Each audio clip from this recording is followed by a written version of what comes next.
নমস্কাৰ। চৰকাৰ এইখন চৰকাৰৰ হৈছে কি সন্দেহত চাৰিটাকৈ ল'ৰাক গুলিবিদ্ধ কৰা হ'ল।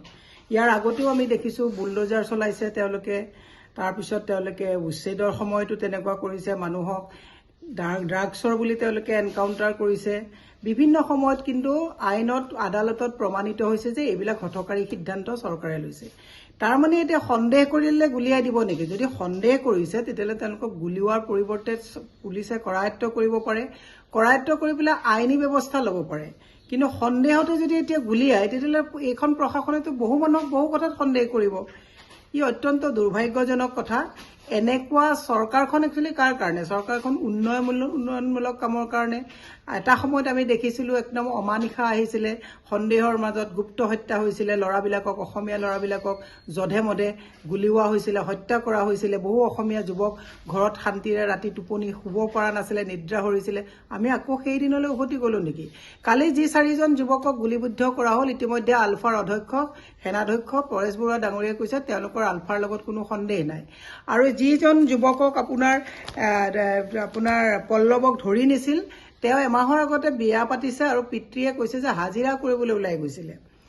আৰু অন্য হাতেদি এটা কথা, তেওঁ সবকা সাথ সবকা বিকাশৰ কথা কয়, উন্নয়নৰ কথা কৈ থাকে, কিন্তু মুখ্যমন্ত্ৰীয়ে এটা কথা পাহৰি গৈছে, যদি কেনেবাকে যদি আলফালে গৈছেও, তাৰমানে উন্নয়ন যে স্থবিৰ, যুৱ প্ৰজন্মৰ যে সংস্থাপন নাই, এইটো অকপতে তেওঁ স্বীকাৰ কৰি লোৱাটো উচিত। গতিকে আমি মাননীয় মুখ্যমন্ত্ৰী মহোদয়লৈ এটা কথা জনাব বিচাৰিছোঁ, ক্ষমতাত থকা মানেই ৰজা, স্বেচ্ছাচাৰী ৰজা হ'ব নালাগে, ল'ৰা ৰজাৰ দৰে কাম কৰিব নালাগে।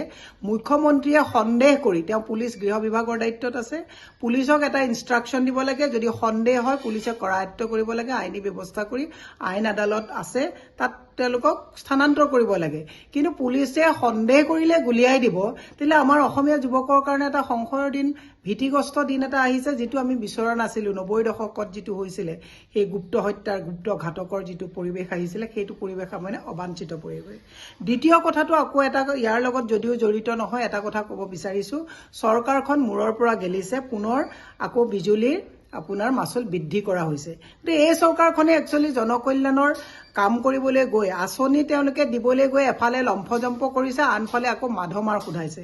গতিকে মই ৰাইজক ৰাজনৈতিকভাৱে সজাগ হৈ, এই চৰকাৰখনে ভয় ভীতি গুলিয়াই মানুহক ভীতিগ্ৰস্ত কৰি পেলাই শাসন চলাব বিচাৰিছে। গতিকে ইয়াৰ ঊৰ্ধত ৰাইজক ৰাজনৈতিকভাৱে সজাগ হ'বৰ কাৰণে মই হাতজোৰ কৰি অনুৰোধ জনাইছোঁ। ধন্যবাদ।